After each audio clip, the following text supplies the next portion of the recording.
नमस्कार साथियों, स्वागत है आपका हमारे YouTube प्लेटफॉर्म पर। जैसा कि आप देख पा रहे हैं, थंबनेल पर ही देख लिया है, साहित्य अकादमी, जिसके बारे में हम जनरली बहुत सारे पुरस्कार को लेकर पढ़ते हैं कि साहित्य अकादमी के द्वारा ये पुरस्कार दिया गया या कुछ भी दूसरे पुरस्कार दिए गए, है ना। तो उसी विभाग में अब जो है रिक्रूटमेंट का एक नोटिस जारी किया गया है, जिसमें सीधी भर्ती जो है वो की जा रही है अलग अलग पोस्ट पर। ठीक है, तो उसी को लेकर मुझे जानकारी लगी, वैसे ही मैंने आपको ये वीडियो हम आपको प्रोवाइड करवा रहे हैं। इसका ये शॉर्ट नोटिस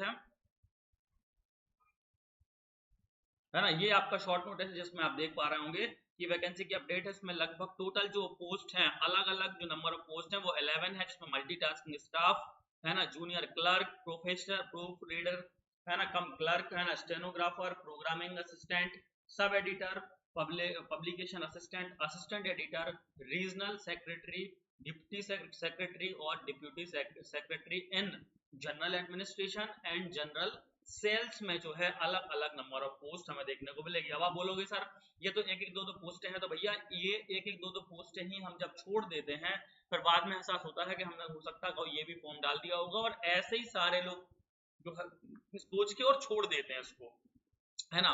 अच्छी बात ये है, कुछ लोगों के लिए बुरी बात भी हो सकती है कि जो नियुक्ति होने वाली है वो हेड ऑफिस न्यू दिल्ली में होने वाली है, केवल 2 पोस्टों को छोड़कर। 2 पोस्ट, जिसमें एक ये प्रोग्रामिंग असिस्टेंट है, जिसमें ये बेंगलुरु में पोस्ट होगी आपकी।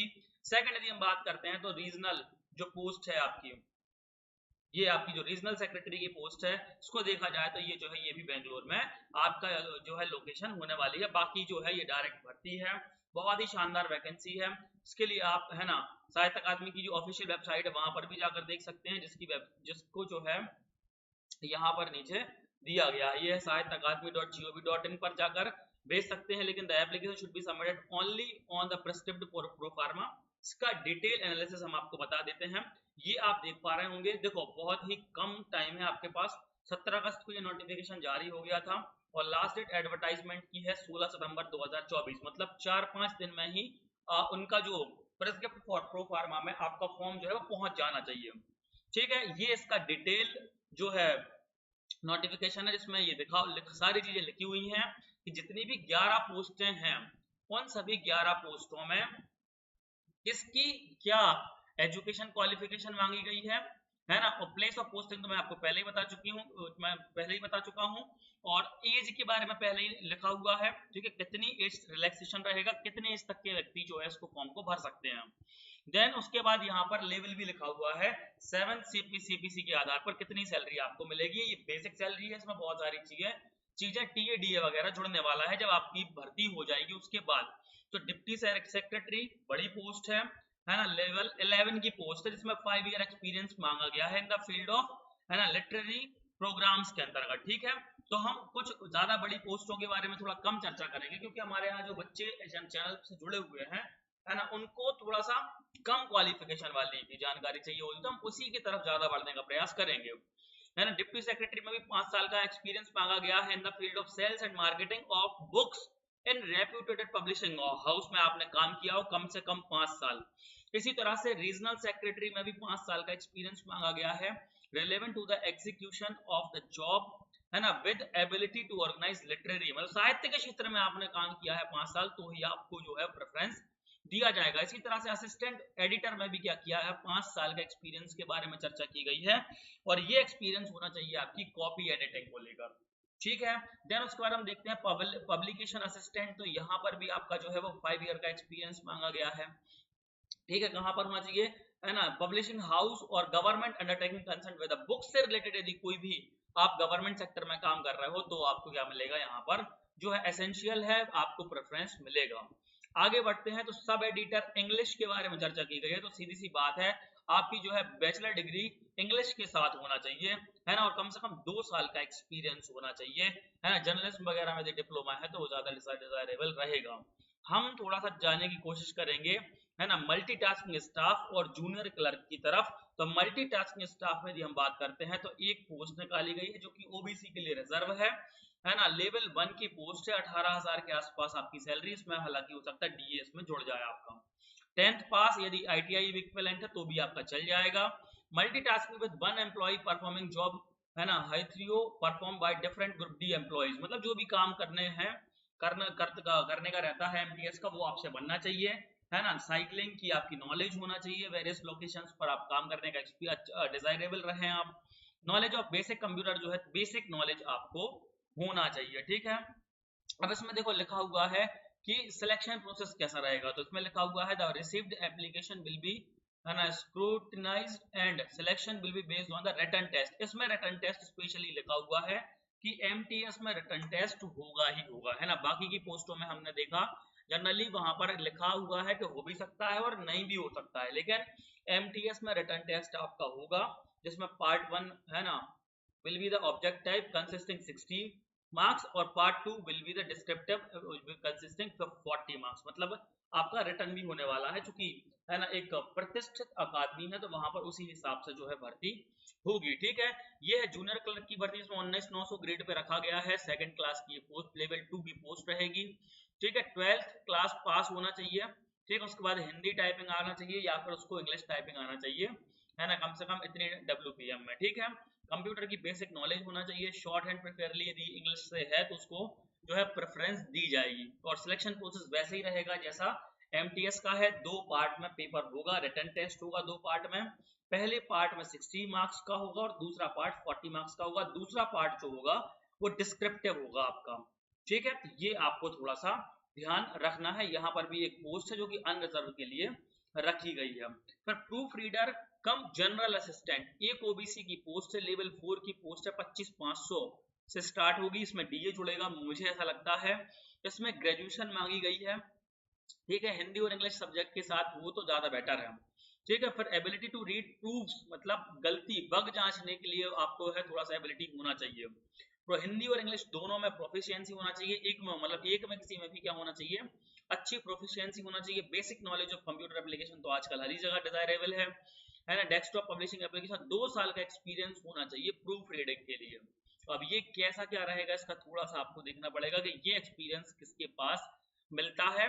इसमें भी वही होगा, पार्ट 1 कंसिस्टिंग 50 और पार्ट 2 कंसिस्टिंग 50, ठीक है। और दूसरा वाला जो है डिस्क्रिप्टिव होगा, है ना। ये जो है आपको ध्यान रखना है। आगे बढ़ते हैं, जो एक और हमारी बहुत ही शानदार पोस्ट है वो है स्टेनोग्राफर ग्रेड 2, ईडब्ल्यूएस के लिए ये रिजर्व रखी गई है, लेवल 4, है ना। मतलब 25,500 से यहाँ से स्टार्ट होगी, 10+2 मतलब 12वीं होना चाहिए, है ना। 80 WPM स्पीड के साथ आपकी शॉर्ट हैंड होना चाहिए, हिंदी या इंग्लिश टाइपिंग के साथ। Good knowledge of computer application तो जनरली होती ही है स्टेनो वालों के लिए, और 1 साल का आपके पास एक्सपीरियंस होना चाहिए। इसमें भी आपको क्या किया जाएगा, रिटन टेस्ट आपका होगा। पार्ट विल जो 1 होगा वो ऑब्जेक्टिव टाइप होगा, और पार्ट जो 2 होने वाला है वो डिस्क्रिप्टिव होने वाला है। मतलब एग्जाम की जो है तरीका है वो बिल्कुल वैसे ही होगा जैसे एमटीएस और जूनियर क्लर्क में उन्होंने रखा हुआ है, ठीक है। तो ये थोड़ा सा अच्छी पोस्ट है, 2 पोस्ट है जो हमने अभी प्रोजेक्ट मैनेजर की बताई आपको, एक स्टेनोग्राफर और एक प्रूफ रीडर कम, है ना, जनरल असिस्टेंट, ये भी एक अच्छी पोस्ट रहेगी। 7वें नंबर पर आती है प्रोग्राम असिस्टेंट, जिसकी एक पोस्ट निकाली गई है, लेवल 6 की ये पोस्ट है, 35,400 से स्टार्टिंग मानी जा रही है। इसमें भी लेकिन 5 साल का एक्सपीरियंस मांगा गया है, इन लिटरेरी एकेडमिक और गवर्नमेंट ऑर्गेनाइजेशन और publishing house undertaking concern with book publishing. तो जिसके पास भी ये है उसको प्रेफरेंस दी जाएगी, तो हम इसके बारे में ज्यादा चर्चा नहीं करेंगे। हमने इन 4 के बारे में ज्यादा चर्चा इसीलिए की है क्योंकि यही बच्चा जो है जनरली तैयारी कर रहा होता है, स्टेनोग्राफर की तैयारी, प्रूफ रीडर का भी हम मान सकते हैं कि कहीं ना कहीं से आप एक्सपीरियंस गेन कर सकते हो, ठीक है। जूनियर क्लर्क का आप डाल सकते हो, और एमटीएस, यही 3-4 पोस्टें होती हैं जिनके लिए बच्चा ज्यादा परेशान होता है। आगे बढ़ते हैं, तो जनरल इंस्ट्रक्शंस क्या है बच्चों के लिए, तो ये और हम देख लेते हैं कि जनरल इंस्ट्रक्शंस हमें क्या देखने को मिलते हैं। जनरल इंस्ट्रक्शंस में मेनली आपको जो याद रखना है वो याद ये रखना है कि ये सारा जो फॉर्म है, ये फॉर्म का जो अब क्राइटेरिया मैं भी आपको बताने वाला हूं कि ये आपका फॉर्म रहेगा, वो फॉर्म भरकर आपको स्पीड पोस्ट करना है, should be send by speed post या रजिस्टर्ड पोस्ट, ठीक है। मतलब सीधी बात है, आपको स्पीड पोस्ट ही करनी है विद इन 30 डेज, मतलब 16 सितंबर के पहले, उनके 16 सितंबर तक 2024, मतलब अगले 3-4 दिन तक क्या होना चाहिए, उनके पास ये जो है वो पहुंच जानी चाहिए डाक, है ना। तो बहुत ही देरी करने की जरूरत नहीं है। यदि आपको ये समझ में आ रहा है कि हाँ हमारे पास ये सारे डॉक्यूमेंट्स हैं, तो कल ही इसका फॉर्म, आप हमारे टेलीग्राम जुड़ जाइए, नीचे डिस्क्रिप्शन में लिंक दी गई है ना, तो वहां से आप जुड़कर इस फॉर्म को डाउनलोड कर लीजिए, उसको भर लीजिए और भरकर सीधा स्पीड पोस्ट कर दीजिए, कल ही कर दीजिए या मैक्स टू मैक्स परसों कर दीजिए। 14 को भी आप करेंगे तो 14, 15, 16 तक चांस रहेंगे कि हो सकता है दिल्ली वहां तक पहुंच जाए, नहीं तो कोशिश कर रही है कल ही आप स्पीड पोस्ट इसको कर दें। ठीक है, ये लिखा हुआ है एप्लीकेशन फॉर द पोस्ट, उसके बाद एड्रेस दिया गया है कि कहां पर इसको ये पहुंचाना है।